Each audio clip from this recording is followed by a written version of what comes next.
Just Good morning, good evening, whichever part of the world you are in. A very warm welcome on behalf of IAE, International Academy of Ethics.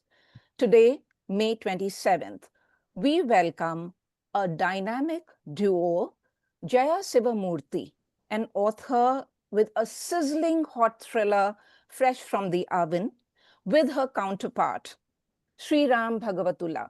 And they are logged in right now in the middle of work they have left so that they could join us and be a part of this event. We want to start with a warm welcome by our Vice President, Maya Herman Sekulic, who is an internationally published Serbian-American author of 30 books in Serbian, English, German, and French. Her poems are translated in 27 languages. Of her poetry, Nobel laureate Joseph Brodsky said, "Her poetry is of the rarest talent and beauty, as she is herself." Maya is an acclaimed and multi-awarded poet, novelist, essayist, a bilingual scholar, a Princeton PhD, and a major translator, and has been nominated by the IAE for the Nobel Prize in Literature. She is a member of the American and Serbian PEN, American Academy of Poets, Association of Writers of Serbia, and Serbian Literary Society. She was schooled and she has lived all over the world, from Europe and USA to the Far East, and as a triple ambassador of goodwill, culture, and literature. She's been building bridges between cultures for over 30 years. She now shares a time between New York and Belgrade. Today, Maya is traveling, hence she has recorded a warm welcome for dear Jaya and Sriram. Swati, would you please play the welcome video by Maya? Yes, I'll do that. Thank you.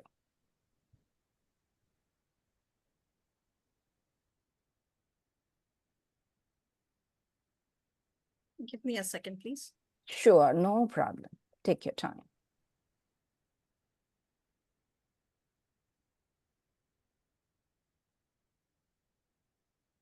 You have evening there while we have morning here. So we have people who will be logging in from different parts of the world, and we welcome them and want you to enjoy listening into some wonderful conversation with Sri Ram Bhagavatula and with Jaya Siva Murty.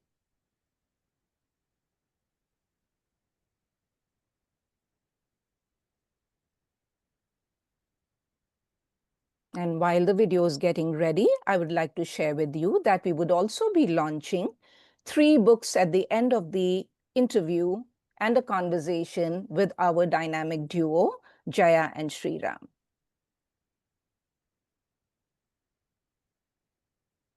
How are we doing, Swati? sound. Yeah, audio is. I have already shared it. Yeah. I was muted. Okay. So probably start from again from the top.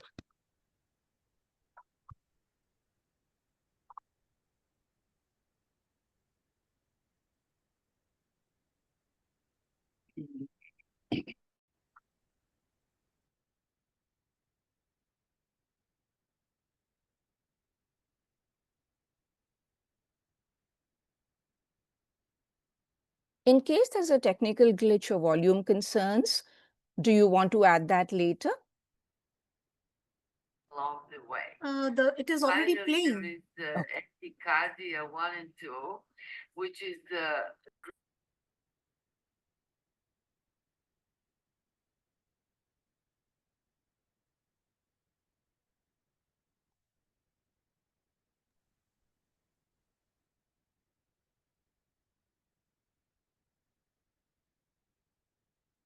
With videos.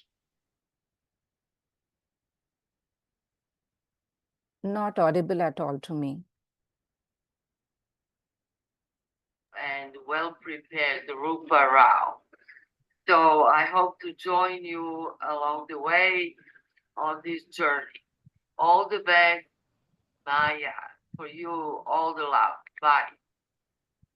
Thank you so much, Maya. We appreciate you joining us in spirit and through the video to welcome Jaya and Sriram.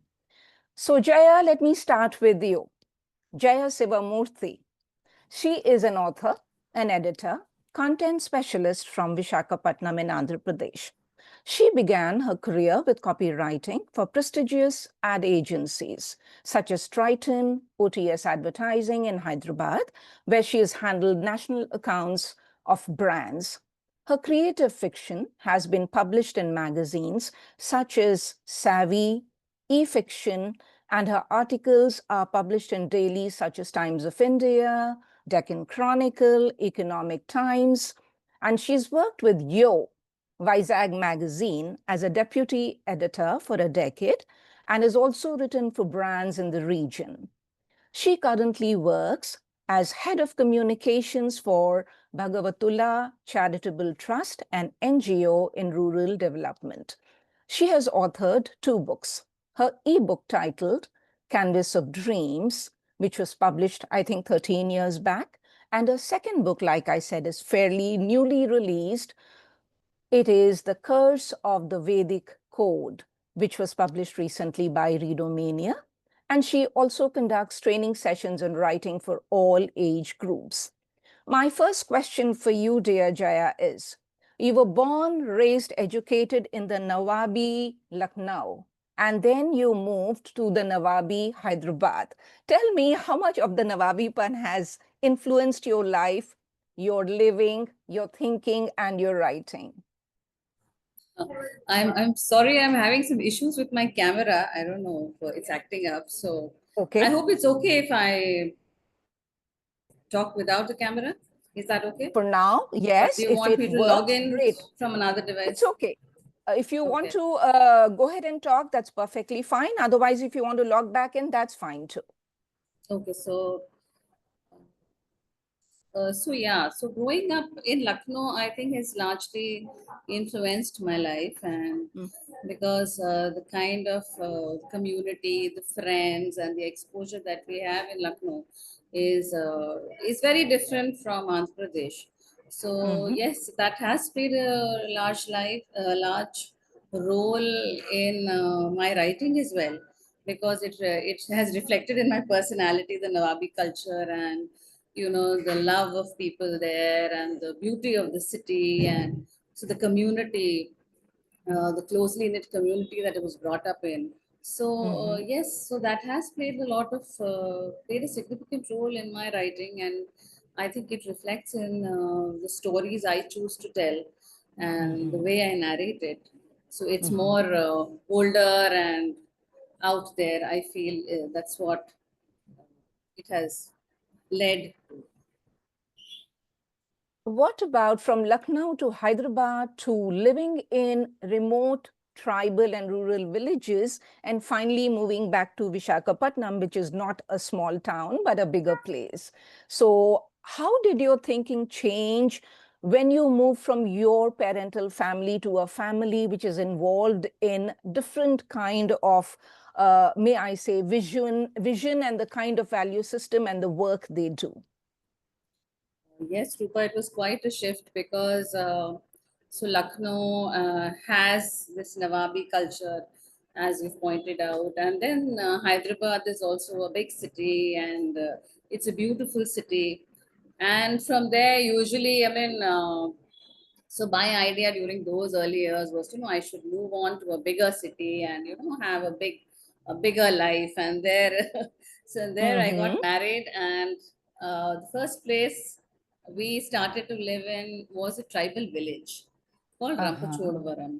So, and this was a place which had kacha roads, and there was this one main road leading to it, and it was a very small place. I think the closest big town was Rajmundry, because that had a cinema theater, and we didn't have one.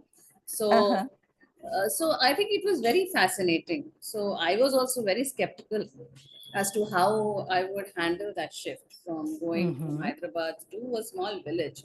But it was actually very fascinating, because here is a small little village. It's beautiful, it's pristine, and you find, I think you start cherishing the small things. You know, the small things make a big difference. So it played a big role for me. Secondly, marrying into a family with ideologies of, you know, giving something back to society, because until then, city life and you know, it was all about my dreams, what was important for me, you know, where did I want to go holidaying. So it was more about my wants. And then you get into a family which is you know, and you're shifting, your thinking shifts, because here you are in touch with people, you are working with people, you are living with people, you're thinking about communities, and you know what you probably feel like you want is actually, you know, there are people out there who need things, and you know, you've never even thought about them till then. Very So well I said. think that shift, you know, there's a poem that goes that I was upset that I did not have a pair of Right, right, shoes, and then I saw a man with no feet. So you know, that correct. way my thinking shifted a lot, and it was actually a new world for me. And Mm-hmm. knowing what, and then I had come from a thinking that, you know, okay, they're poor, so we give them money, and then their problems are solved. So money is the Mm-hmm. solution. But then Mm-hmm. I came to learn, you know, that, you know, there are different types of poverty, and you know, it's poor. Being poor is not just about not having money, and so it was so much such a learning curve for me, and it was fascinating to see that, you know, this family, everybody in the family, I mean, their role may be small, their role may be big, but how each person, you know, is has such a different thinking process. So that was very fascinating, and how they are, you know, being able to think beyond themselves for the welfare of the city, of the village around them, of the villages, of the communities around them, of the people around them. So that was very fascinating, and it fascinates me to this day.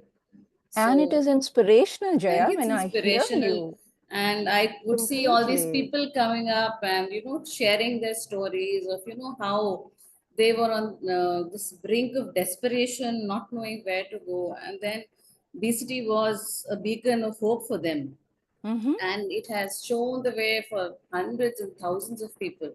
So you know, you see that kind Wow. of wealth of love of people around you, Right. and that fascinates me to this day. Your perspective changed from the material to the intrinsically important stuff Yes. in life. Complete change, 180 degrees, I would believe, from a city to a small village, and from having stuff to not having, and the not having also relatively different from person to person. Yes. Yeah. Swati, may I request you Can to I, show can I us the book cover? just interject for a minute, Rupa? Mhm. You know, surprisingly, that when Jaya moved to Hyderabad, she had a lot more people asking where Lucknow is, and then she met more number of people in Rampachodam who knew what Lucknow was. Yes, that was fascinating Wow. too. That was very interesting. That is In so interesting to Rampachodvaram, I think me. there were 3, 4 people who said, "Oh, you're from Lucknow. Okay, we have family there." So that was very, very strange, you know. Interesting. That's again very small world again, how people are interconnected. You Swati, want me would you to? show us the cover of the book, please, Yeah, Jaya? sure. I'll do that. I'll do that. So, Jaya, I want to ask you, why the ominous tone of the end of the world is beginning? I hope it is visible. Yes. Thank you Yes, so yes. much, Thank you so Swati. much. Welcome. Yeah. So So, tell me how you came up with the title about the curse of the Vedic code, the end of the world is beginning. Why the ominous tone? yes. So, okay. I think the screen Let's go has back to the shifted. book, Swati. These pictures will come later when we talk to No, no, no, Sriram. no. It came out just a second. I think there was a Okay, mistake. thank you. Yeah, go ahead, Jaya, please. Yeah. So it actually did not start the book. The name of the book and the byline came in later. So the story came in first. How the story happened was over a cup of coffee when, and you know, till then I had been reading all these news, all news about you know, how AI is and deep fake, and you know how all this is influencing us in our everyday life. And you know, is it was as if, you know, about this was a threat that seemed like so far away. It's happening. You till a point of time you were feeling that it was happening in another country, and then you were reading news or it was happening in your own country. Then it was happening closer home. This was happening with your family, with your friends. So that started my thought process of doing, AI. What happens if it is weaponized? Then what is the solution of that, and how the Vedas play a role? So So, here, Jaya, I have to say this.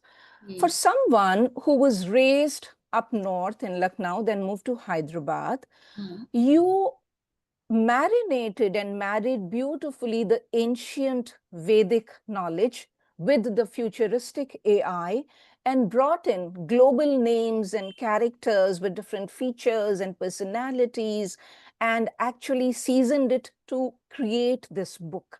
So that was yes. fascinating to me how you came up with it. So what I really want to know is when you created this story before writing it in your head, how did it birth the characters and the plot? Because Nadi Shastra was something I didn't know till I was in my 20s. Let me be honest about it. Yes, so Nadi Shastra and our ancient wisdom has always fascinated me. You know how it seems so magical, but there is this wealth of Indian wisdom which dates back thousands of years and which we are not aware of. So even my publishing team was not aware of, okay, what is this Nadi Shastra? So I think when I sent them the script, they also did like a research and what is this to find out what it was about. So I think that was the interesting part, that there is this wealth of wisdom for us, and that is what led me to tap into it. And then I wanted the juxtaposition between modern and ancient. So and AI is the relevant thing right now. The all of us are like going AI. We are so dependent on AI. Is it good? Is it not? So those were the questions I was asking myself. And Vedic wisdom, which is slowly fading out, I feel the solutions, because Vedas is more of diving inwards. It's more about the person. It's their knowledge and how they form the bridge between the connections of the reading that Vedas and interpreting them basically.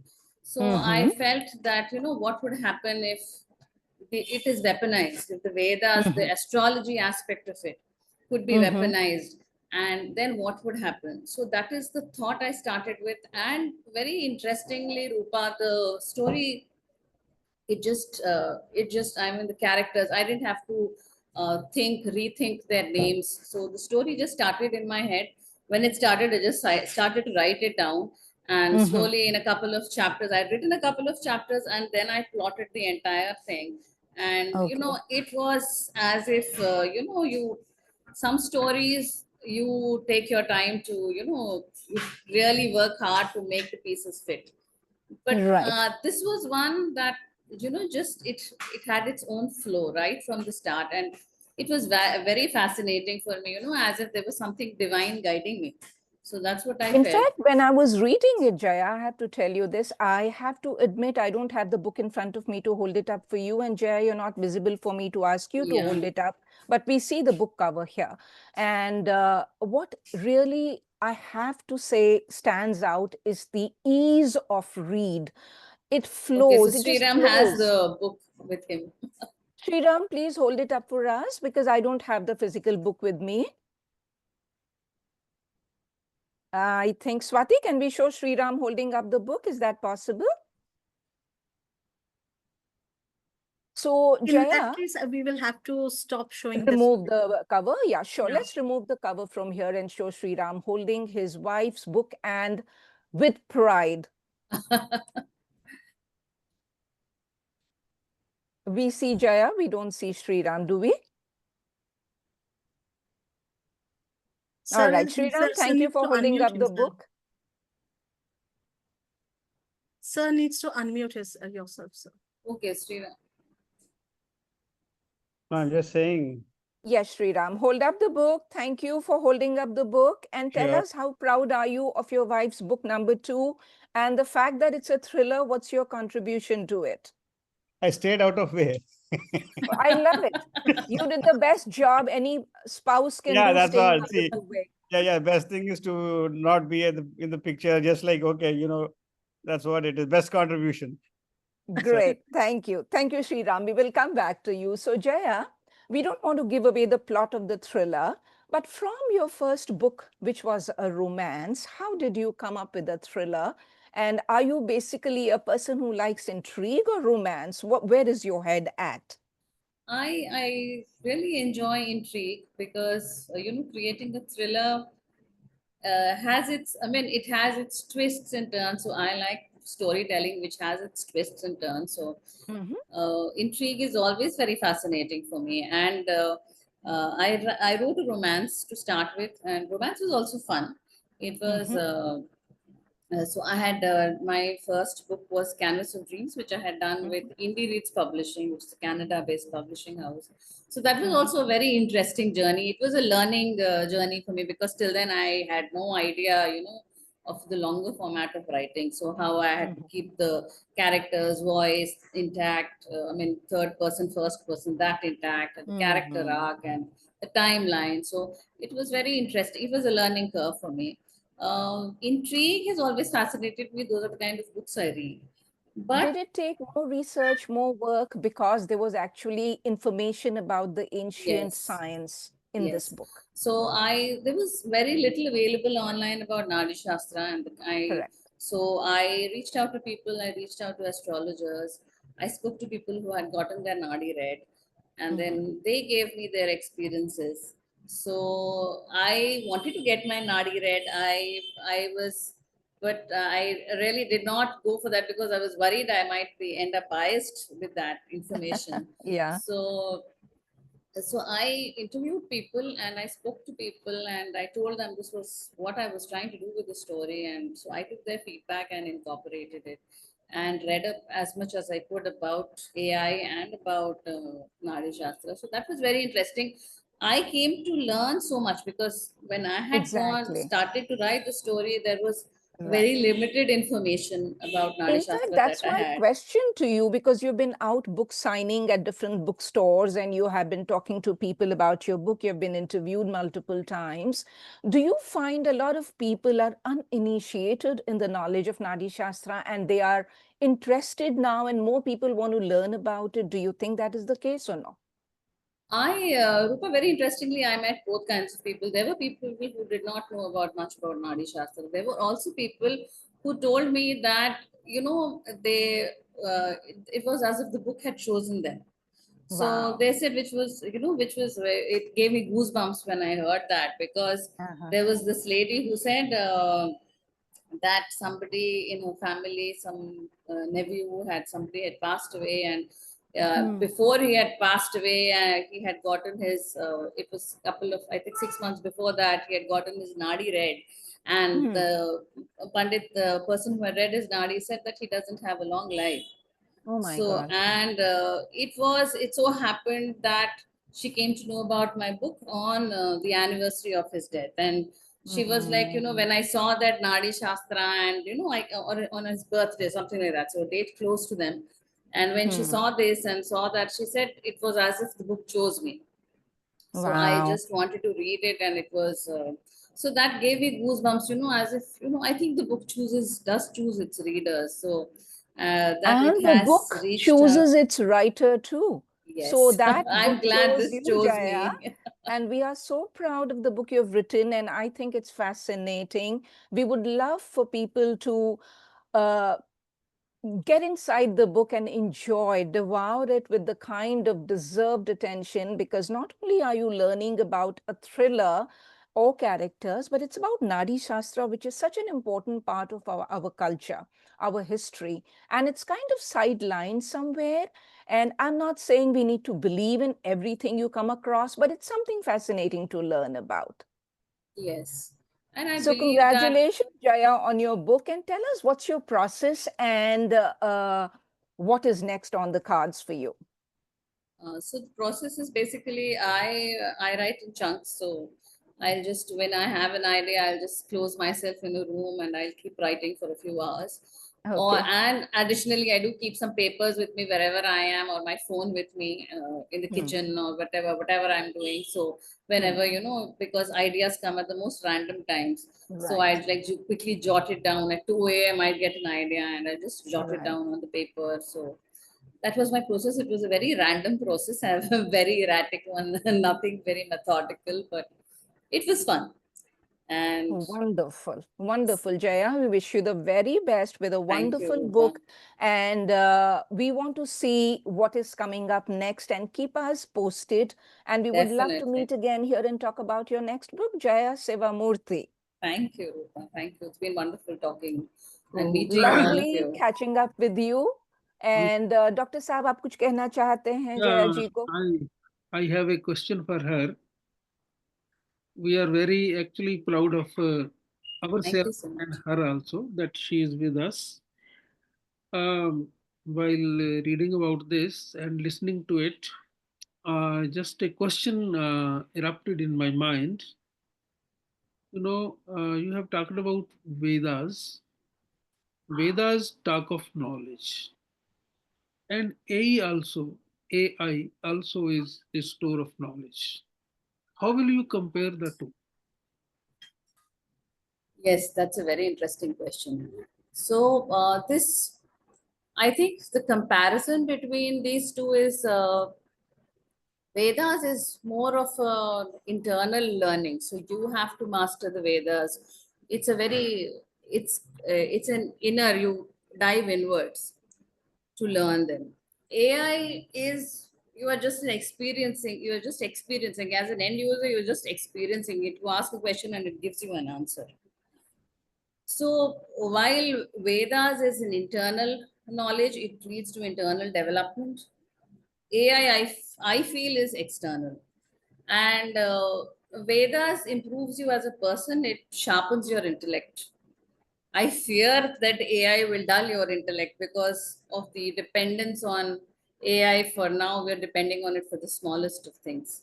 I do hope that changes because AI is something that will be here and we have to, we do have to learn to live with it and use it. I think we can put it in this way. We always talk of Vedas as Vedic wisdom, right? But Yes, we never talk of AI as a source of wisdom, right? true. AI Because only gives us AI is information. because AI is a repository of data and the information that's already out there. Whereas Veda is about the journey of the self So, for self uh, growth and evolution. so It's you are difference right between about knowledge and information. AI is more Mm-hmm, information than knowledge, mm-hmm, and knowledge has soul, and AI doesn't. mm-hmm, So it's just a question of basically very quick aggregator of information is AI. mm-hmm. So basically experiential learning or experiential being, um, and then basically there is in Vedas there is something called a soul. There is humanness. How do you bring out that humanness? That is missing out Actually, in Dr. Singh has also written in depth about AI, which we will come to shortly. So, Dr. Saab, अगर आपका सवाल हो गया हो, may we invite Sri Ram yes, yes. next? Let us go ahead. For a moment, can I pitch in? I would also like to ask a question. And before I do that, very good evening, everyone. I have been listening to Jaya Murty and Hello. the conversation between Rupa and Jaya Murty. It was a very interesting conversation. I thoroughly enjoyed it. In line with Dr. Anand's question, Jaya Murthy ji, this is my question to you. From the world of the wisdom of Vedas to the world of AI, information driven, as we have discussed, how do you think, what is the way forward? And how can the two be synthesized, if I may say so? What is your view on that? I feel it is already being synthesized because there is some astrology, like the Nadi Shastra, also some parts of it are being digitized. So it is being synthesized. But that said, it's not just information out there. Right now, it is more, Vedas is more organic in nature. So I think probably for now it could be used as a documentation tool. What I'm more worried is that would it be misused? It So is Yeah, a right that now double that you that's have a the information and you have the guardians of that information because they are carefully handing it down to the next of the generations with a Mhm. set of protocols on how to use it. So I wonder whether would it cause good if the information is freely available to a wider number of people, or would in it be harmful? yes. I think So it's a great fear that this repository of information, it may be misused. This fear is yes. very real, I believe, Hmm. It and is a double-edged sword, there have to be very unquestionably. pertinent Yes. safeguards to ward off these fears. Yes. Thank Yes. you, That's so Seema, for true. your question. Thank you. And Jaya, thank you for your time, your insights. We appreciate it immensely. And I know Thank you, Sriram Rupa. has guests waiting for him, and there's work pending and plenty of miles to go before he can even tackle some of the work. So, Sriram, a very, very warm welcome to you today on behalf of IAE and Dr. Anand, who's with us today, Seema, Dr. Lalit, and Swati. Let me talk a little about Sriram. He is walking the path which was carved by very, very large shoes of his father. So Sri Ram, he works in the grassroots development for last 2.5 decades over that. And he has been heading Bhagavatula Charitable Trust since 2009. He completed his master's in Vermont and he worked for the global Fortune 500 company here in the US. And he joined CARE, which took him to the tribal areas of Andhra Pradesh. At BCT, which he heads, he has handled projects ranging across the realm of education, skilling, livelihoods, rehabilitation of persons with disabilities, community development, women empowerment. He founded the Grameen Incubation Center, aiming to develop entrepreneurship, building ecosystem for rural startups, and creating access to appropriate technologies. Sriram, a very, very warm welcome once again. And it's been a pleasure meeting you in person, and it's equally a pleasure meeting you here today. Thank you. Thank you for having and saying some good words about me. So, the very first question, Swati, will you please click on the link about his father, the founder of the trust? I have shared it in the chat. Not in the chat, but can we see it on the screen? That link, if you click, we want to see the picture and the write-up about the father, if you're able to show it while we are talking with Sriram. Sure, I'll do So, that. thank you so much, Swati. Sriram, let me start with your father, the man behind the vision of BCT, a man who's a nuclear scientist who went to the US, got his doctorate. He taught at the best of the institutions and had job offers, but decided his village and the people there needed him much more. And he took on things which for his time were way forward, like women empowerment. This is the picture of the man behind BCT. So do tell us about your father, his journey, and how you got into it. Sriram, over to you. Yeah, thank you. Thank you, Rupa, and thank you everyone for having it. A pleasure sharing our work we are doing. For my father, I think it's been more process of self-discovery for himself because he was born in Vishakhapatnam, was living there when the World War II happened. And so that was a time, I don't know how many people do know that Vizag was being attacked by Japan. So we had few bombs, fortunately they didn't go off, otherwise we would have been talking about it. But, Correct. Even Japan can make, faulty bombs. Right, right. So in the process, because the war was there, I think 1942 is when they've decided that they should go stay in our village because it's slightly, 60 kilometers south, slightly more safer than like bombing. So so that was a time when I think he is the fourth of the, seven children, 8 children, and then that was the time. I think only he up until the six of them were there. So they all moved to our village, and given there were no schools, he was just playing around. But what fascinated him was when two old people were talking all their poverty and all their farmers and with all their rag clothes were able to talk about Ramayana and Mahabharata, talk about uh, you know elicit those verses and then tell the meaning and then offer the deeper meaning. So that fascinated me. If they are so poor, they're struggling to eat, but where is what's making them so beautiful to listen to? So this knowledge was really fascinating to him. So he was intrigued up until a point. Then he said, okay, I want to be a school teacher. Okay. And after his school final, I think the current 12th standard, he told his teacher saying that, look, I think I've got my degree. I want to be a school teacher.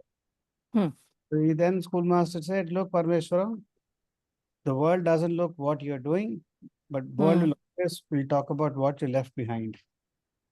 Beautiful. So they say you may be a misfit, therefore you became a school teacher. Because at that point of time, if you have not gotten a job, you become a school teacher. It's like nowadays people say if you can't do anything, cannot find a job, become a swami or a sannyasi. It's literally like that. So that pushed him. He got his up until finished his degree, BSc honors. Then he wanted to, but his father didn't let him go, and then so he pushed till MSc, chemical technologies. Then he wanted to say, enough is enough. And then he said, okay, let me apply for a job that I'm sure will not get it, and tell my father, look, I'm not fit for jobs. Let me go back to the village. So he was a senior demonstrator in BIRC Bombay. Okay. And as ill luck would have it for him, as luck would have it for my grandfather, he got the job. And then within 7 years, he was able to get 5 promotions. And then, he was working directly with Dr. Brahm Prakash, who was one step below, Brahm Prakash, Baba, So Dr. Brahm Prakash said, Parmeshwar, you're the only one who doesn't have a PhD. So why don't you get a PhD? And then so we will then we'll be able to make you a lead. He said, okay, I've always talked about village, going back to the village. And is it an escapist attitude, or is it something that I really felt? Probably the great idea. We go to the US, which is further away from what I was thinking, from India and everything.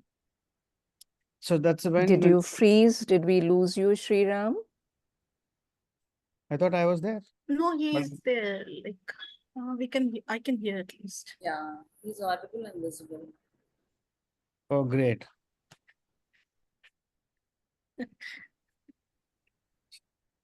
Rupa, you there? I think Rupa got it. Yeah, I think my internet had a problem. Sorry, go ahead, please. Yeah, talk about advanced countries, huh? There you are, AI. Yeah, so it's UI now. But anyway, so he came to the US. That was the time when the Chinese aggression happened, and then they said, we can't fund you. Give us a little time. And then he said, look, let me resign and then go back. And then he was constantly talking about India, learning more about India. So as soon as he got his PhD accepted, the day he got to know his PhD got accepted, he went and told his professor, look, I'm going home. He said, what do you mean going home? I got 2 jobs for you. People are dying to. He said, nothing. I decided that enough is enough. I've seen the world. I've come here. And so that's when in 67, the day he came to know, he told his professor. 2 days later, he was in Vizag and then in our village. So people asked, so what all did he undertake and start working on versus what is it you are covering and trying to do to enhance, enrich the basic foundation he laid out for you at BCT? But for him, first project happened to be, with building a high school at our village. What it wouldn't happen was close to about 70 years. And people said 150 rupees is not possible raising up. He was able to build a school within 10 months from the date they started to finish. Community participation, and then people churned in, people donated, the poorest of the man who came and said, sir, as they call it, SC colony, it was in the SC, right outside the village. That old came and said, you know what, sir, I don't understand a word you are saying. But I've been seeing over the last few months, you're traveling, walking to every house and talking about a school for a high school for the region. I have not studied up until now. None of my, my generations to come have, generations that passed by have never studied. But you're saying about education, you study. I think probably for the generations to come, I think we're creating, why don't you take my land? So he gave 3.5 acres, the poorest of the men, willing to live. So Nana, Nana is father. So Nana went back and said, look, it doesn't look nice, for, taking somebody's land for free. So he got the land we paid, and so that, but the school stands a testaments of time. It's what, 68 October is when it started. 10 months, February it started. It was visited by B.V. Giri as a president of India. P.V. Narasimha was first the education minister when it got started. He became a chief minister when it was inaugurated. He visited the school. We had almost 3 governors visit the school. We had a whole of it still stand testaments of time today, and single-handedly allowed a region of girls to get educated in that school. Up until then, girls were never allowed to go out. So in the sense, so for him, all the time, he said, he has never been a generator of ideas. He was not a, it's visionary in the sense that, let me just think, and then this is what I need to envision. He never envisioned anything. One thing that actually led to do what he did was the constancy of looking for a solution for the problems. He involved people. He went around, talked to people. He took, he said the best ideas were always given by children, not adults.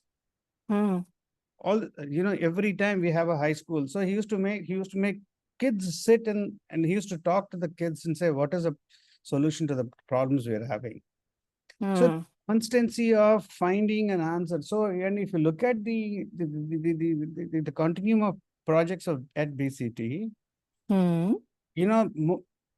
many organizations would start a program, they continue with the program and go big. I mean, bless their heart that they're able to expand. Some say work in 20 countries, some people work in 20 states, some people work in 20 cities. But we continue to work in 20 villages. Love it. Tell me, what all are you now undertaking? No, just a minute. Let me just finish, Rupa. Yeah. The thing for him is the problems are almost the same across. And that if we find a solution to it, work on the solution, if it is good enough, the idea will catch up. And it is not ours anymore. We are just a facilitator. It takes on a life of its own. Yeah. If you look at the Dwakra, the SAG groups, the Dwakra groups that we are talking about, the women's groups across India, that the concept that was given by BCT to the India. Beautiful. But so that has not changed even now. Even now, we work with different systems, different realities. But the problem is that we're constantly looking for what the problems are, and then we get the problems and problem solutions only from the people. I tell people that, I don't sit here and in my room and then I think about what should it. It's the people who he constantly, only constant, we talk to people, they talk about it, Some people praise us a lot to the high heaven and earth, saying we are the messiah of the world, and some people say we are the most foolish people on the face of the earth. So we cover the entire gamut of emotions. But fact that our programs are built from the feedback the villagers give. Okay. Okay. So that's So it. what all is BCT currently working on, and what is it your short-term and long-term view and vision and plan for BCT and to help the villagers and the children, women, men, farmers, disabled that you're working on right now? One word that we I at least, and my father did, and I do, is not to use the word help. Okay. So we are facilitators. We just trying to push people to work for solutions for themselves. Last 15 years, we started a concept called community action groups, where people in the villages sit together, try to address, come with identify the problems they have, and then try to go out of the solution. Last 10 years, I'm saying that almost 85% of the problems, including the long-term problems like, canals and roads and the issues about agriculture or drainage, whether the runoff water during heavy rains, etc., etc. All these the people started, and BCT never paid a rupee to them towards a Oh, contribution. really? Did Okay. anything. We don't take up projects like that. Mhm. I'm often slammed by my board for the fact that I don't run after money, Mhm. but I'm okay with that because people are, I think this is something which my father said. He said, if I had given you a big sum of corpus, you would be running only after trying to save your corpus. You don't have money now, so you're finding creative ways to do the work. Wow, very nice words to live by. Yeah. So people are finding solutions. It is just pushing them. It's just a constant, the consistency of telling them, look, we are there, we're there, we're there. That's it. That's all they require. Makes sense. In fact, it is said hardships often prepare ordinary people for extraordinary destiny. So, do you think there were hardships that were faced that kind of drove or guided your father or you to do what you're doing? Of course, who doesn't face? We had faced quite a Sorry to few. interrupt you, sir. And Rupa, like I'm sharing the pics. Please do. Please do. Sriram, we are sharing the pictures you've shared with me so that if you see it, when you see it, if you want to comment on what is happening there, what is being And done, Sriram, please don't feel please free. call me sir. Please don't make me look old. Long way It's off. not about looking old, it's about respect, Sriram. Accept it with love. This is, as we speak, it's happening. This is the assessment camps for people with disabilities.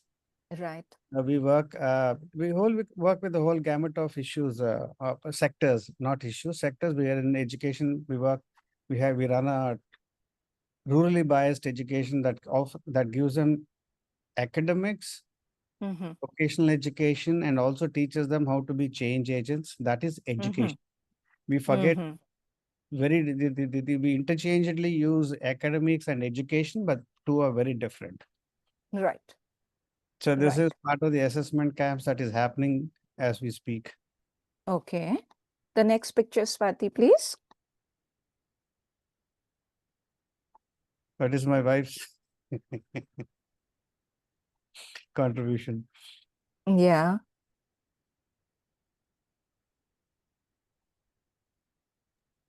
I hope it is Yeah, visible. Yeah, it so I is. was interacting with this little kid this morning, and then the kid wanted to say, "Can I have the chair?" I said, "I'll give you the chair, but I'll give you a seat in the school." So his mother, Nice. so the mother wants him to join our school. He says, "I don't know anybody." I said, "Yeah, there are 250 monkeys around that you can jump with them and then make a whole lot of mischief." So so he's part of the camp. He has some little. Okay. Okay. Swati, can we see the next picture and the others one after another, please? Yeah, I'll do that. I'll do that. All right. Sriram, I also understand you are, okay, let's look at this picture. These are the two guys on my left in the picture are representatives of North America Telugu Society. And the right one is a TV anchor. She's Suma. Suma is a foundation that she started. her social responsibility. So I'm working with Suma to see how we could assist women in scaling up their enterprises. Part of a women entrepreneurship development program. Calling it Viswasam. Viswasam is trust in Telugu. We are also spelling it as WE Swasam. So WE stands for women entrepreneurship also. So the play of words there. That's nice. Very nice. Very nice. Okay. You have very little spare time, but then you love photography. In fact, you have been toying with the idea of a coffee table book, which is yet to happen. So while that is awaited, let's look at this picture. So this is a part of our education, program at this high school that we teach children how to spin yarn on a Gandhi and Charka. Two things. A, it needs an extreme levels of concentration to get cotton to become yarn. In the process, it improves concentrations for children, and it also is helping us in reviving, keeping up a tradition. So this is part of one of our, at the AP Andhra Pradesh MedTech zone, where we had an exhibition and we were asking. Very nice. So what are the... See, basically everybody has 24 hours, right? So I'm neither busy, I say I'm all busy, no work. So all busy, no work. Okay. Yeah. And what are you doing in this picture? Listening. Okay, listening but, to... But just kidding. But this is part of our, health education. These are the ones we have. The three women are actually doctors. We have skin specialists and two generalists. So every so often we have the health education. And here specifically, we were talking about good touch, bad touch for the children.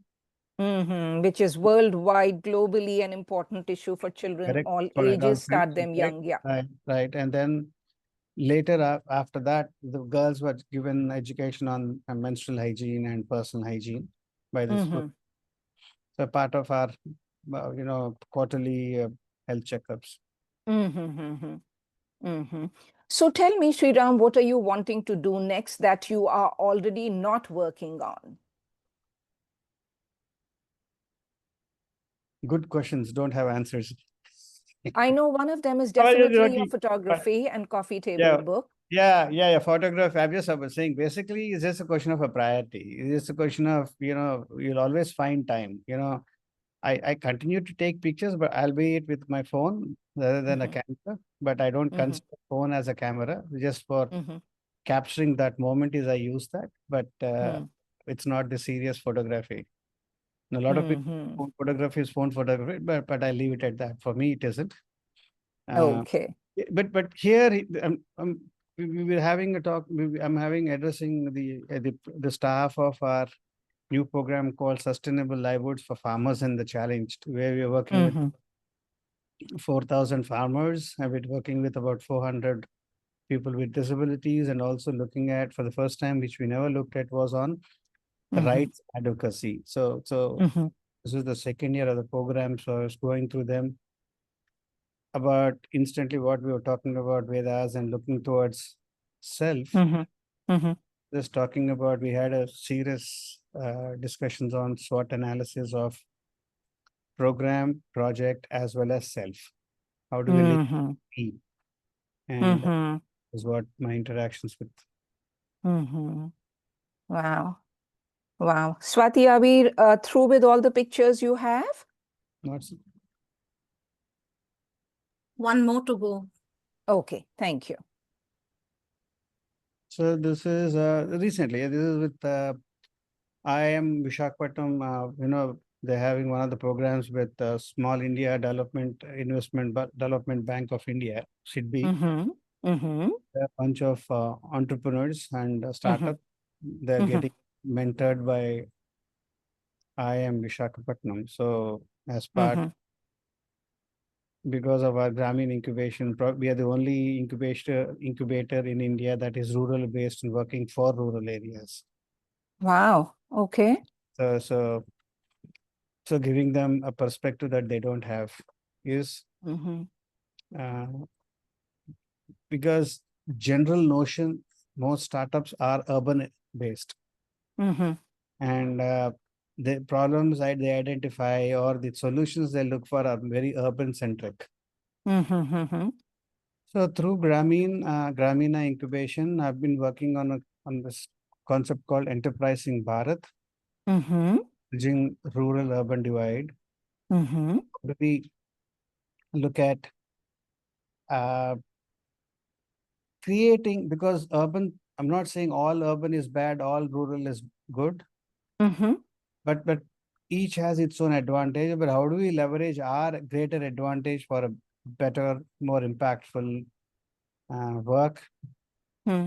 So I'm working on trying to get people to think about startups that can impact rural livelihoods. Because if you look at education, look at health, look at women entrepreneurs, look at, because again, rural, everybody thinks everything in rural is only agriculture. Correct. That's a perspective. That is true. Yeah, so that isn't. So I wanted to tell them that look, handloom, handicrafts, whole lot of things. This is I'm getting credit for the work my father did. Oh, So this is at the high school. we are grateful to your father for Yeah, so being that is a the 50th Gandhian batch. with values.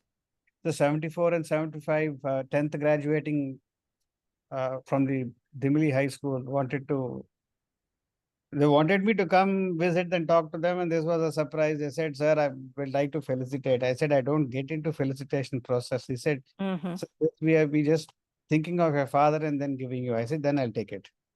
So a man who wants to facilitate and does not seek to be facilitated, Sri Ram, it is such a pleasure to know about BCT and the work your father started and the work you continue.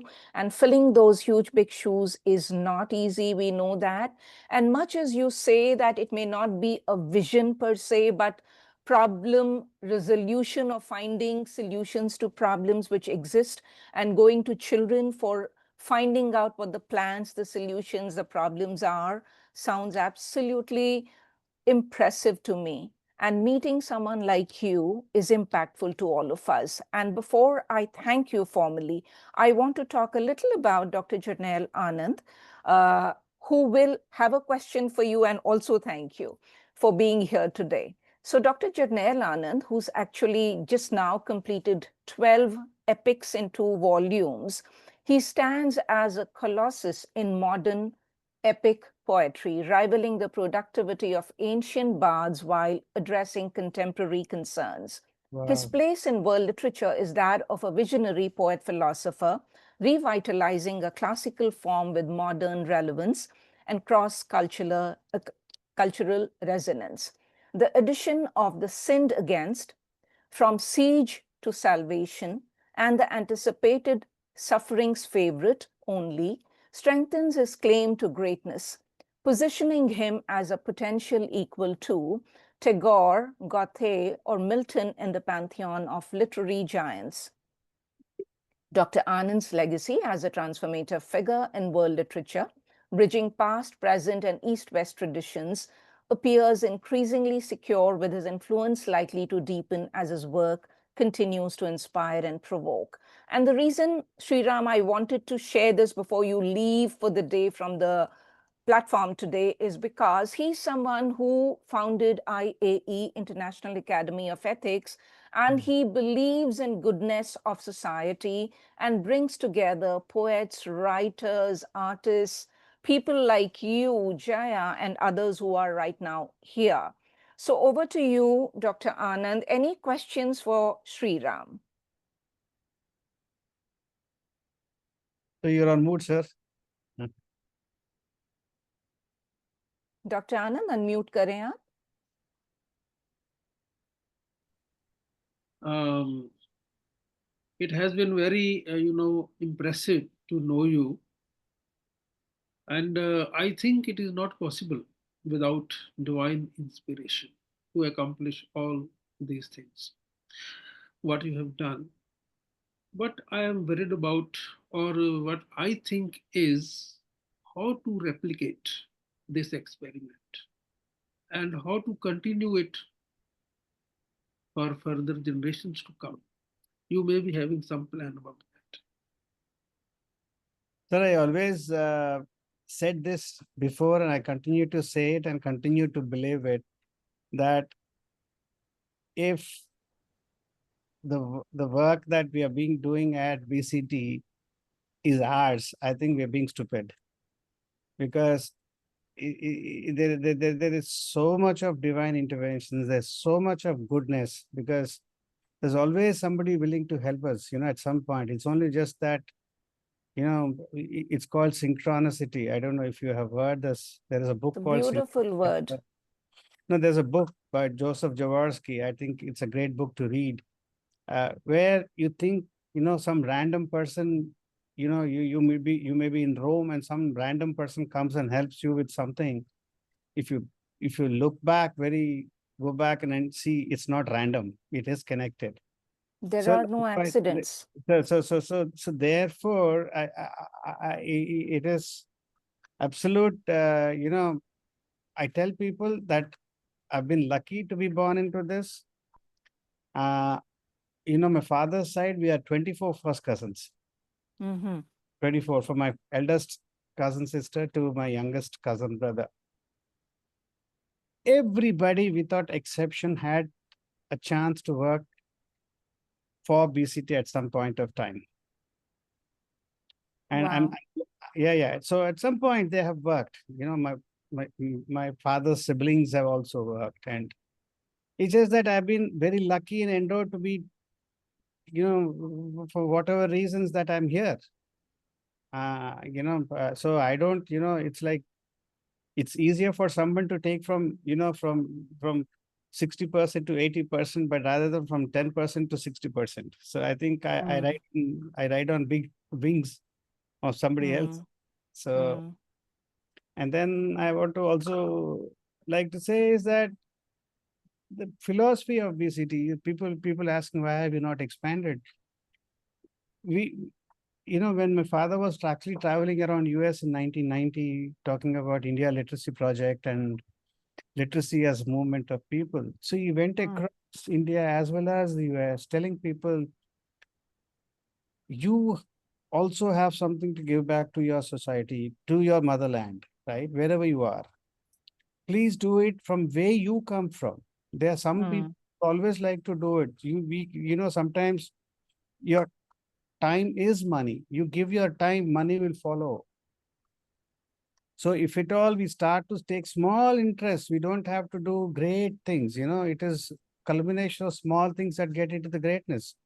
If you look at salt satyagraha, very small village was doing something nothing to do with the Dandi March. But the little drops of water that actually makes it the The ocean. So likewise, we have each one of us, somebody is willing to do something, just help, it could be money, it could be just a network that we can tell people, you're connecting people. All this is just that willing to help is something that would push people forward. Thank you very much. Really, Very well said. really illuminating. Please go And I ahead. also like to, while before I thank and I leave, probably I'm like a Don Quixote trying to tilt windmills. I keep telling my strength is my naivete, that, I have all the strength in the world to change the world. I think that is where I am now. Tathastu, amen. May you change the world one person at a time, I'm one step at a time, one project at a time. Wonderful meeting. Wonderful. But sure. But thank you so much, Rupa. And, I for this wonderful opportunity, and I keep telling not many people call me to talk. But wow, because once you start talking, you don't stop, Sriram, right? I know. That is no, jokes apart. That is on work, not at home. Jokes apart, Sriram, but I must add, Rupa, that when he was talking, you feel as if he should go on and on. So it was so interesting the way he put everything. Thank you, ma'am. Right. Thank you so much. But So thank you Sriram, I seriously have to go, and I'll I'll catch Yes, thank you so much for everything you shared with us, your insights, the work you do, and we wish you all the very best. And it's our privilege, honor that you were here today with dear Jaya, who is a wonderful partner in the work you do as the communications head at BCT. See, basically, you have to understand that if not, had she been anything different, I won't be able to do what I'm doing. So, more credit for her than me. I So, like it. You're doing it right. Keep your wife ahead of you, and that's how you will live better and be happier. live longer also. That's true. Right, bye, bye. Take care. Right. Thank you, so much. Sri My Ram. pleasure. Thank My you, pleasure. Jaya. Bye. Thank Bye. you so much. It's been wonderful meeting all of you, and thank you for this platform. And we were able to share our stories. So, thank you, Rupa, for making this possible, and thank you to all of us, all of you people who were here with us and heard our story. Thank you so much. Thank you, dear Jaya. Thank you, dear Sri Ram. Lovely once again catching you here as well. And as we wind up this interview with them, we have a couple of interesting events unfolding ahead. We are releasing Literary Voyage of Dr. Jarnail Anand, authored in Punjabi by Professor Brahm Jagdish Singh, edited by Dr. Rogaye Farsi, Associate Professor of Department of English, University of Nea Shabir in Iran. And this book was translated by Dr. Manminder Singh Anand. Now, I invite Dr. Jarnail Singh Anand to invite Dr. Lalit Mohan and Dr. Brahm if he's here and talk a little about them, and then I'd be happy to introduce each one of them to share their insights. Okay, thank you, Rupa. So before we go over to Dr. Lalit Mohan Sharma ji for this, for an in-depth, take on this book, I would like to introduce the audience to this work. This is in Punjabi. This is the semantic universe of Dr. Jarnail Singh Anand. This was actually and initially written by Professor Brahm Jagdish Singh, who was expected today, but maybe due to some reason or some problem, he is not here. Actually, he is not text heavy. That is one reason. Then this is the book which has been translated into the one that you are seeing here, and it has been edited by Dr. Rohaya Farsi. She is professor of English from University of Neshabur, Iran. Dr. Farsi has written around 14 articles on my different works. Actually, she is a literary biographer for me. I am proud of being associated with this, with Rohaya Farsi. And the book has been translated by Dr. Manminder Singh. So now, Rupa, please introduce Lalit ji for a moment. Okay. Thank you so much, Dr. Singh. Congratulations on this beautiful book. And I invite the wonderful Dr. Lalit Mohan Sharma, who is a former principal of Government College, Dharamshala. He has published a dozen books of English poetry, 2 of Hindi verse, a verse translation of Zahid's Urdu poems, and another Gandhi, a monograph on freedom fighter. Dr. Sharma is included in 21st Century Critical Thought, a dialogue with lost modern voices, and in companion of contemporary ethics. Over to you, Dr. Lalit Sharma ji, and welcome. Thank you. I really wonder that I need to go for an in-depth study of a book done by Dr. Brahm Jagdish Singh and translated to English by Manvinder Singh ji, because it's not possible in a way, but I'll make references to the book as well as certain other aspects of Dr. Anand's creativity. I'll begin with the reading some lines from Dr. Swaraj Raj.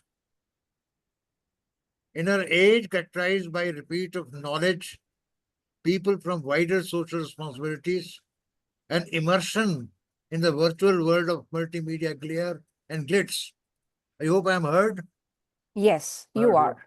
In our age characterized by repeat of knowledge, people from wider social responsibilities, and immersion in the virtual world of multimedia glare and glitz, writing poems is a supremely courageous act of faith for two reasons in the main.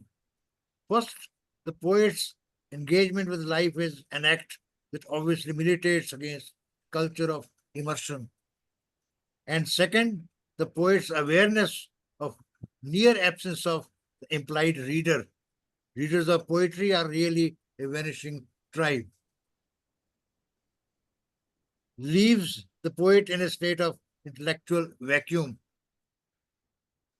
And the situation gets worse, more irredeemable, if the poet happens to be a Punjabi aiming to find a reading public for his English poems amongst the Punjabis. But then he has got readers all over the world, and I'll just read one line from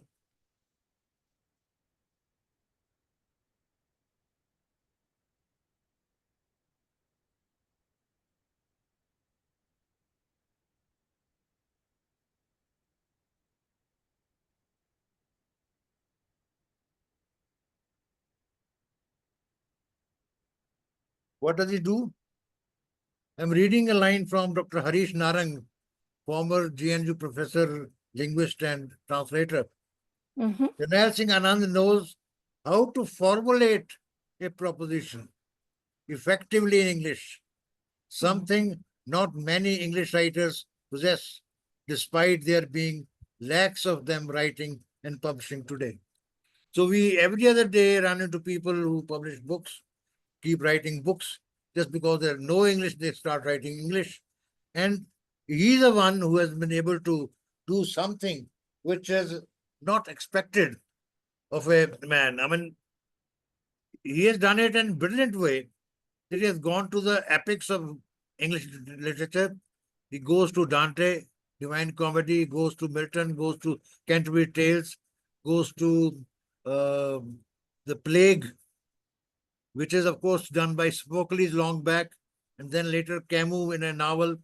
And then he also goes for Khalil Gibran, the prophet. Well, when he's exploring all those writings of the past, he brings to bear on the present, on the contemporary, deeper meanings that are otherwise not available. The point is that there is something to his search that he has founded this Academy of Ethics also, International Academy of Ethics. Because I was reading somewhere one of his recent write-ups, he says that there is Machiavelli's The Prince, there is Arthashastra by Chanakya, but both of them almost point to the same kind of means and ends. Whereas they should be better than those two. So what he's exploring the possibility of existence is a what you call a system which is more humane. It's more human. And in the process, I'll be acting like a professor, taking up his notes.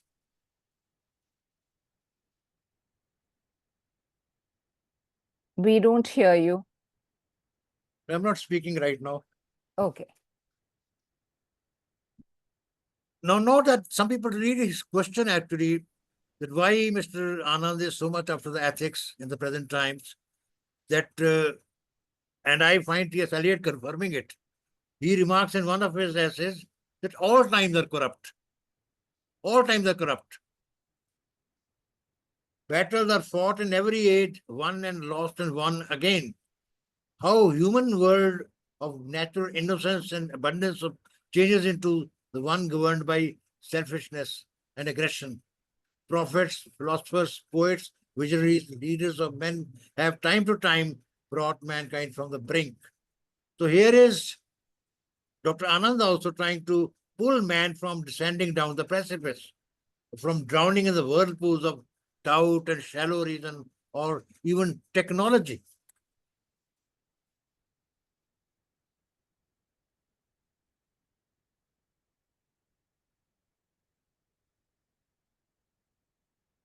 because, and I find it very particularly very special in him that he doesn't leave out anything. There's a lot of these days, talk about right wing thinking all over the world, maybe Turkey or even America or in France also, in Europe as well, some countries, in India also, they have been there for 10 years, more than that. They almost wanted to forget Gandhi. But he, at one place, he writes, there is a character sage, because he has invented many characters like a philosopher, a poet, a sage, or even he has uh, English poets come into the dialogues. Milton, Wordsworth, even characters like Dr. Faustus, he appears. So there's a whole kind of uh, aesthetics of creativity that he has at his command. So here is one point. He says, "Are you a man or only a patriot? Are you a man or only a patriot? This world needs human beings. This world needs human beings. The humane system is required, not the Machiavellian or Chanakya's calibrated word of Ashoka, maybe later on. The world seems to have reached a stage where nothing is sacrosanct, only plunder. There's a modern time. Because Dostoevsky once said, he discussed in that Grand Inquisitor, everything is permitted. If everything is permitted, then that means there's no God. If there is no God, everything is permitted. Then there is where is good and bad, where is fair and unethical.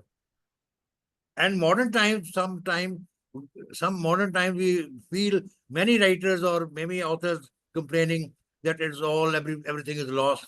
There's no hope. Mr. Anand is not like that. Although he does look at the world that there is nothing sacrosanct or only plunder, man has failed to create a bridge between creative imagination and imaginative intelligence. This is a very crucial phrase. Trying to bridge the creative imagination and imaginative intelligence. That is where the creativity of the poet has to translate into the actions of men that he keeps harping through his Academy of Ethics also. How can one ignore the elements?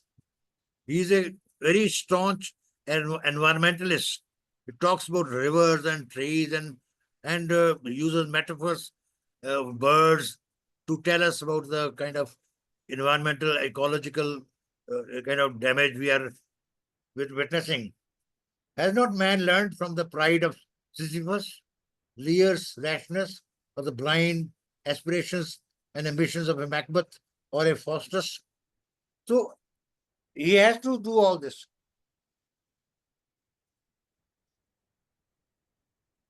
And the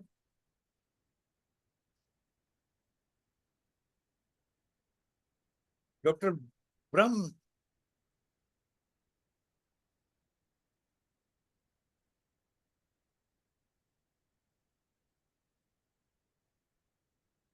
he also, I mean, he has talked a lot about his terms like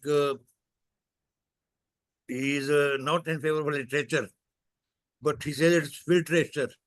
Filtrature. That is, whatever we write, it actually filters through the human individual mind. Here, I do not fully agree with him, do not feel very excited about the phrase.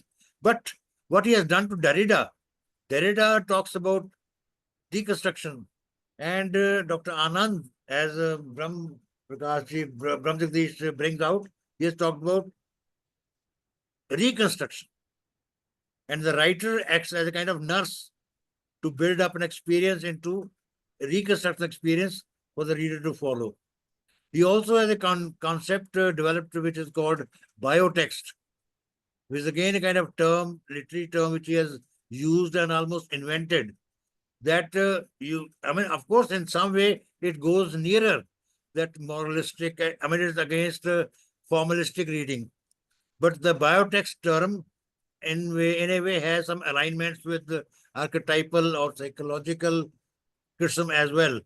But it's a kind of development, a new tangent drawn by him. I'm reading out from him.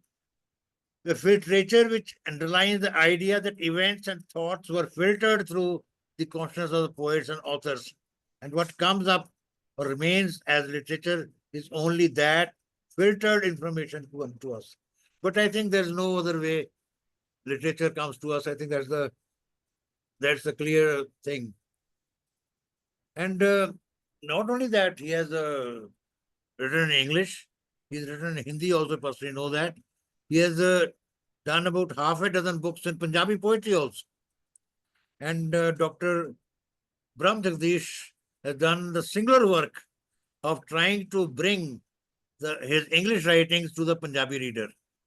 That is the great, I think, advantage of that book, which he wrote in Punjabi and now has been available in translation. But to bring the English literature that he has done about all those books, like The Metaphor is Dead or the Return of the Prophet, all those books, or the Mahabharat, the War of Words, then the Stannic Empire. I'm just naming the books, but all these books mean a lot.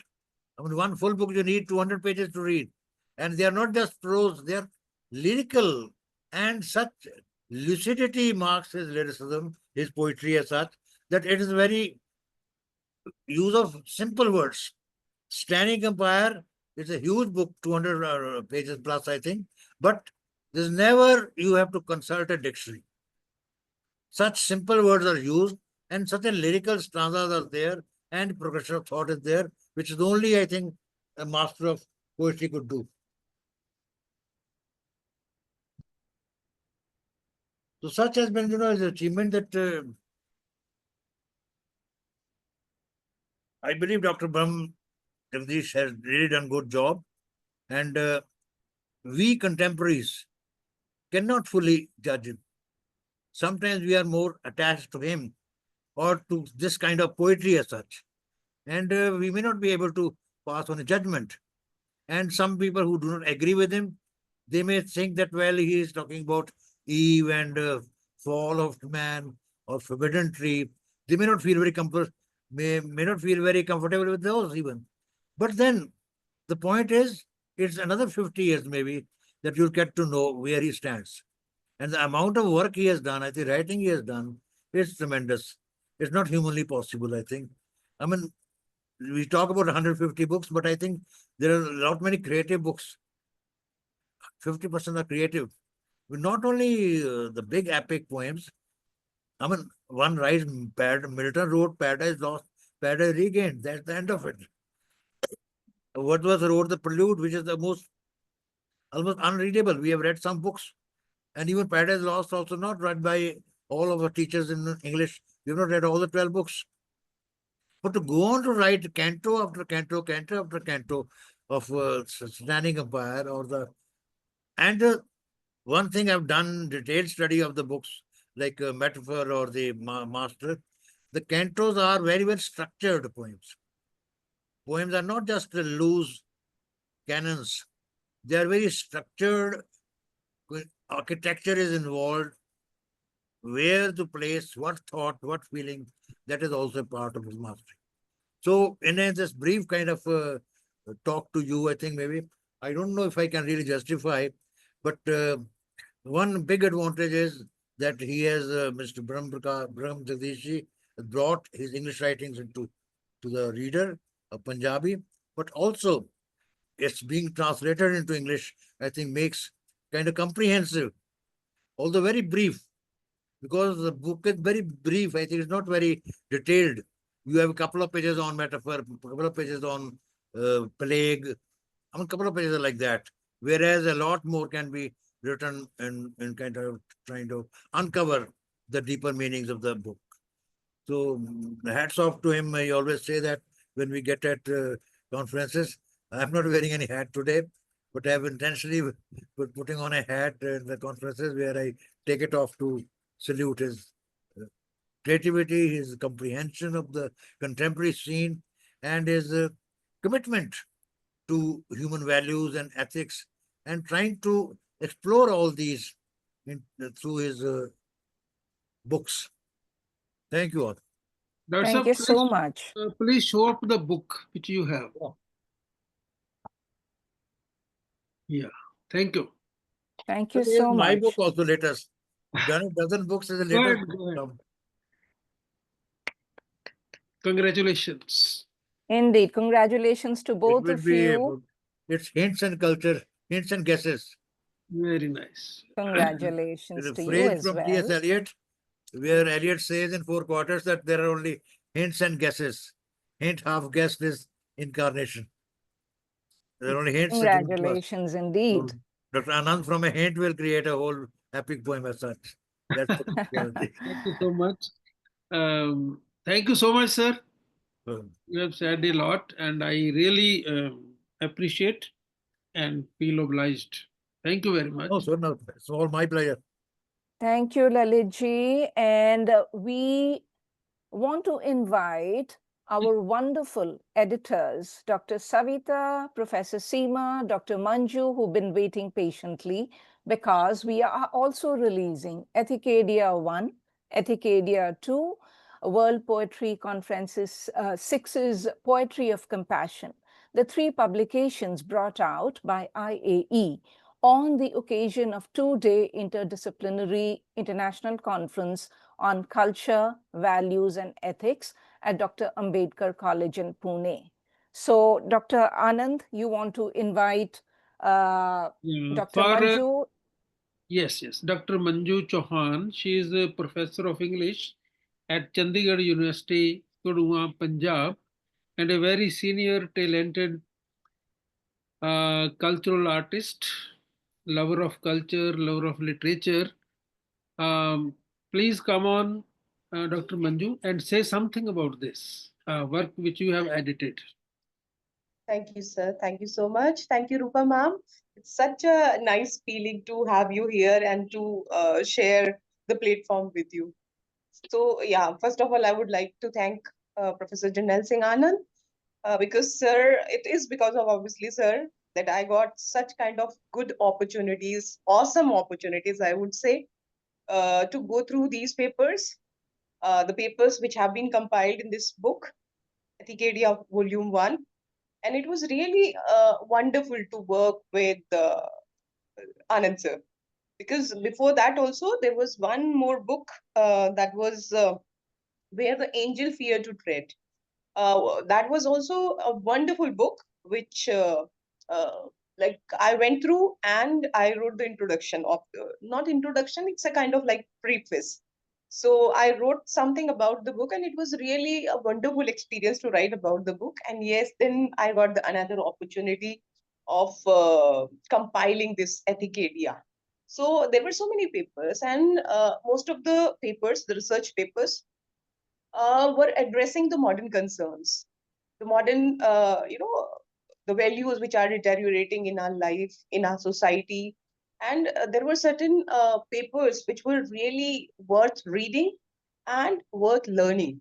Like I learned so many things from the papers whenever I was reading the book and I was trying to compile the things. So there was one of the paper which was talking about how nature knows its limit while the human they don't.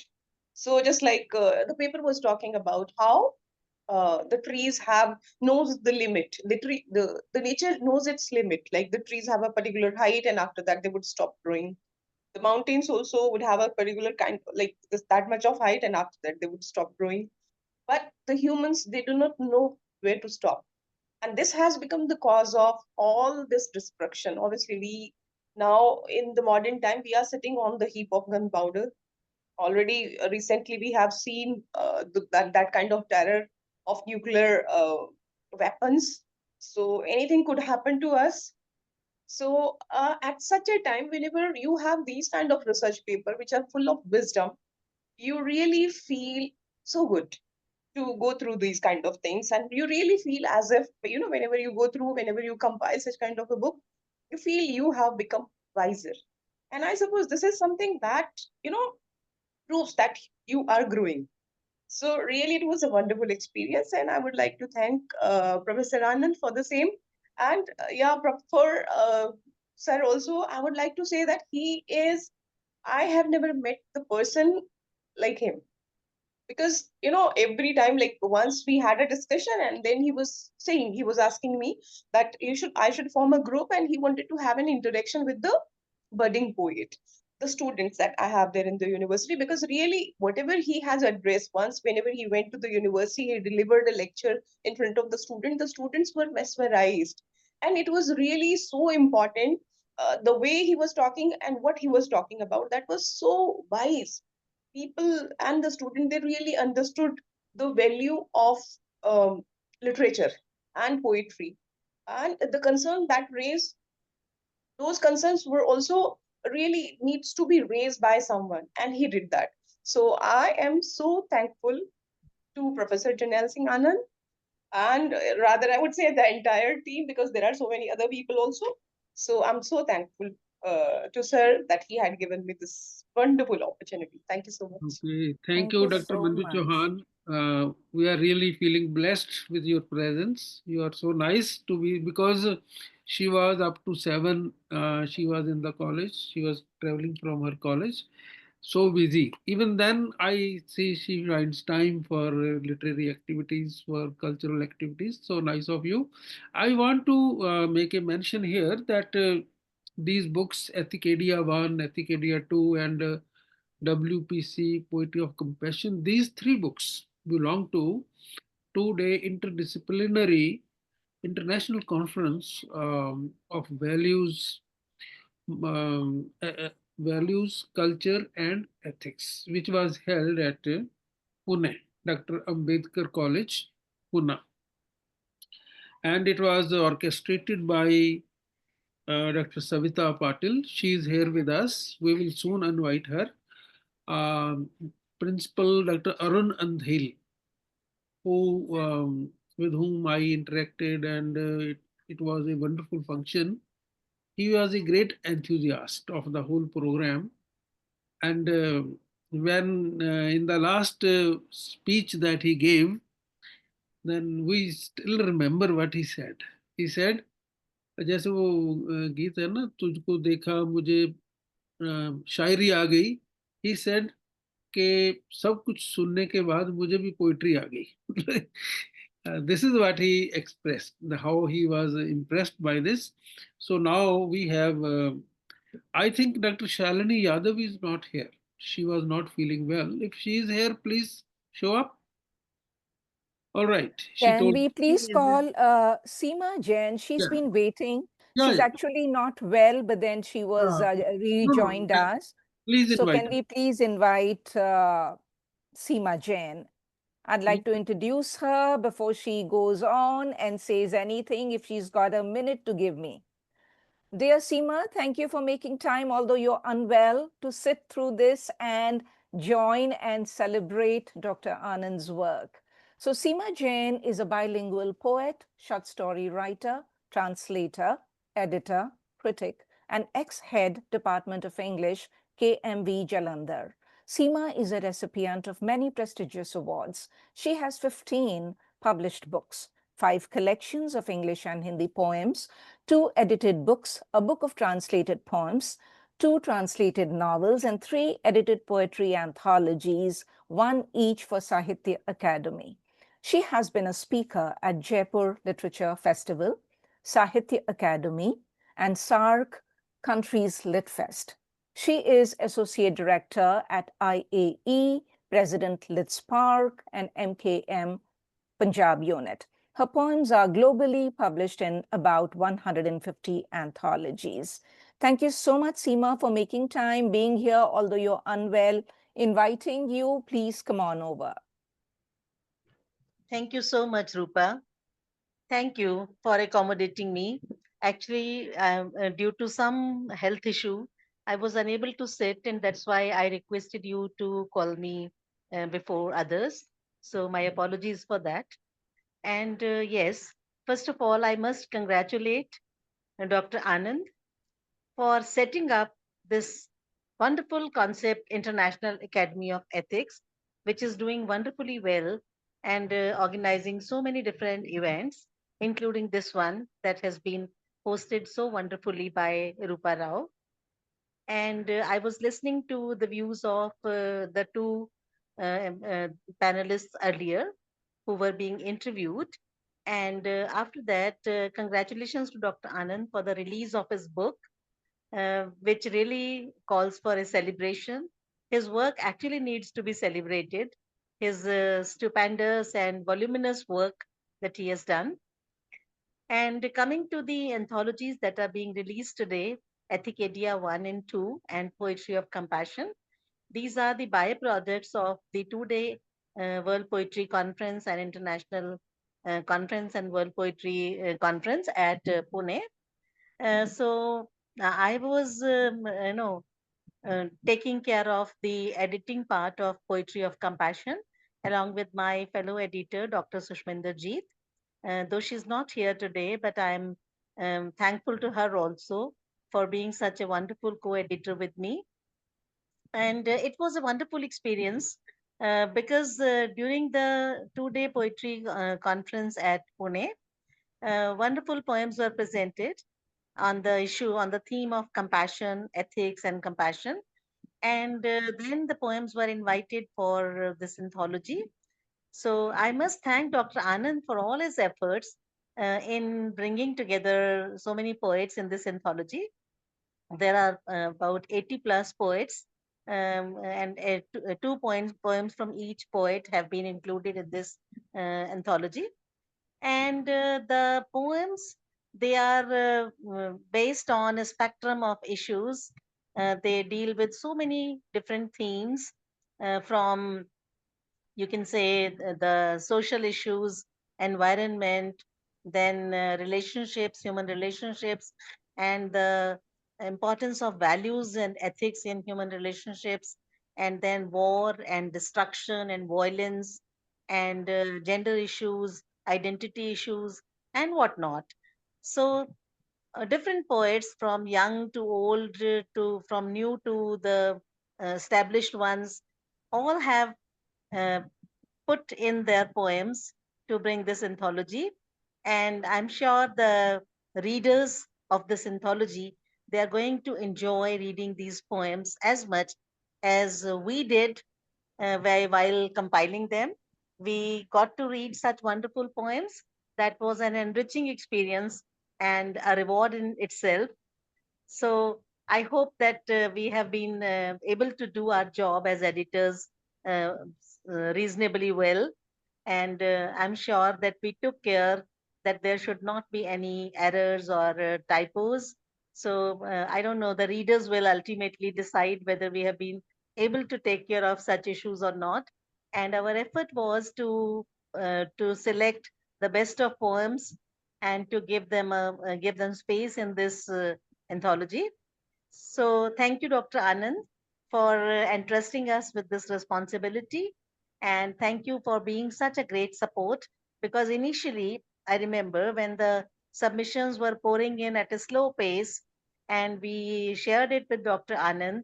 And then I don't know how he struck his magic wand, and he told many of his friends and fellow poets to send in their poems. And suddenly, the poems started pouring in like raindrops into our mailbox. And so, his touch is really magical. And once he took the reins on himself, then the work was really accelerating, and it was accelerated at a fast pace. And so I cannot really forget the kind of influence that he wields over fellow poets, and how at just one word from him, so many people, they shared their beautiful poems. So I hope that the readers of this anthology, they will have a wonderful time celebrating the poems of such wonderful poets. Thank you so much, and wish you all the best for today's further program. I'm sorry I'll have to take leave because I'm really unable to sit. I had a very long day, and then my car met with a terrible accident. So all that trauma is perhaps telling upon me. And though My God. I'm safe, and the car was badly damaged. So because of all that, and I had a long day since morning, so I don't know, maybe all that was telling upon me and made me really feel sick suddenly. So with Please the feel apologies, better. Yeah, thank you so much. And thanks, Rupa, for being such a wonderful host Yeah. and for being so accommodating. May I add Thank you, one? Seema, for May I add your one word? wonderful words. Just add Yeah, one word. I yes. may I may confess to thoroughly enjoying, of course, Dr. Seema, not her report on accident, Dr. Manju, and of course, Dr. Jaya Murty and Yeah. Shri Ram for telling so great contribution made by his father. And of course, Dr. Anand always butting in with great, immaculate remarks. And of course, always Dr. Rupa Rao throughout telling it also gracefully and managing the whole show tonight. Thank you so Thank much, Thank you all very much. Mr. you, Lalit. I Dr. think we One have more Dr. participant is Savita waiting. waiting. One more, Savita ji is waiting now. Yes, Thank you Savita so ji is much. waiting. Thank you so much. Please go ahead. May I please introduce Dr. Savita Patil Kotawale. She is the head of the Department of English in Dr. Babasaheb Ambedkar College in Pune. She has completed 23 years of service. Her specialization is in American literature and Shakespeare. She has achieved MPhil, pervading American poet John Updike's poem. She has conceptualized marginalization theory in her thesis entitled A Study of Female Marginalization, reflected in selected post-colonial female writers. Her interest is in feminist studies, cultural studies, comparative literature, and gender studies. She has presented many research papers in international national conferences.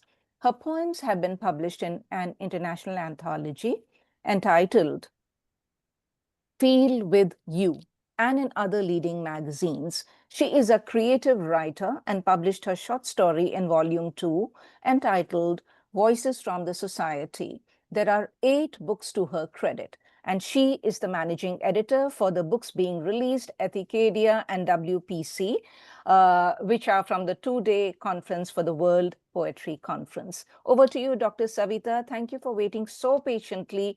And last is saved, the best is saved. So here you are, over to you.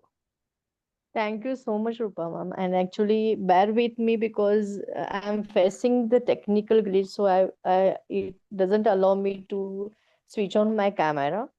And I will not take more time of all of you. And actually, I thoroughly enjoyed the interaction, your interaction with Jaya ma'am and Shriram, and the expression and the deliberation, I could say, by Seema Jain ma'am and Manju ma'am here.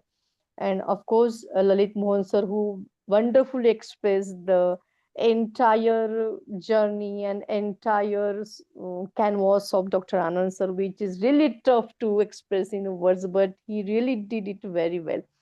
I will just begin with my words. I will not take much more time.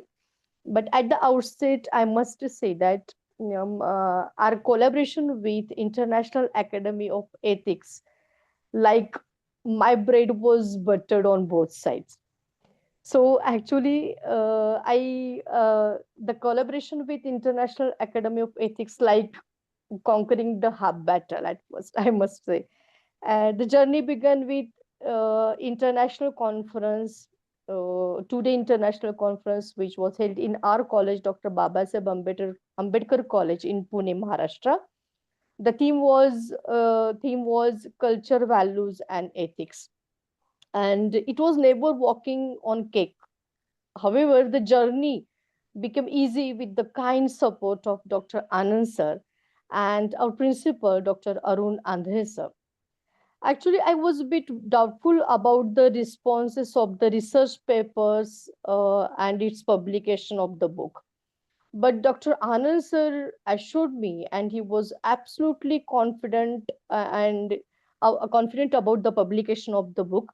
And he extended his full support to me, right from the collection of research papers to pages, of course. Fortunately, we received huge responses from the teachers and research scholars, and it obviously obliged us to publish the books. The conference was of 2 days, of which the second day was dedicated to poetry only. And to our surprise, we received an overwhelming response from the poets as well. Thus, the 2 day conference will be cherished in these three books entitled Ethicadia Part 1, Part 2, along with volume of poetry, namely Poetry of Compassion. The book is absolutely wonderful because everyone appreciated its cover page, content, and structure as well. As I received these responses from all my colleagues and the contributors of this book here. It happened only because of Dr. Anand sir, a visionary man at the backside, although at the backside. He was absolutely cautious about the quality of these books and struggling for every inch of structure. I offer the entire success of conference and books to two pillars, none other than our principal and Dr. Anand sir. I am indebted to both of them for giving me an opportunity to taste such a great success of conference and the books also. I appreciate initiative and untiring efforts undertaken by three to four brilliant and vibrant editors of these three books. Dr. Manju ma'am, Dr. Shalini Yadav ma'am, Professor Seema Jain ma'am, and Dr. Shushminder Kaur ma'am. These four editors cherish the sweet memories of the conference in each word of these books. The more I look at these books, the more I revisit the moment of the conference. I'm thankful to Tejo ma'am also and the entire editorial board of Inside Journal for being my support. Similarly, I extend my gratitude to my colleague Miss Saili, who walked parallel with my steps to make the conference successful. I can't resist myself to acknowledge the endeavors taken by our entire teaching and non-teaching staff crew of Dr. Babasaheb Ambedkar College, Aund, Pune. Last but not least, I express my sense of gratitude to all the teachers who contributed to these three books, either by their research papers or poetry. It's a fact that without their contribution, it would not happen. These books are always dear and near to my heart because I can attach the wings of these three books to me and soar into the sky of sweet memories of our conference whenever I wish. Yes, I want to visit, revisit, and revisit these memories often.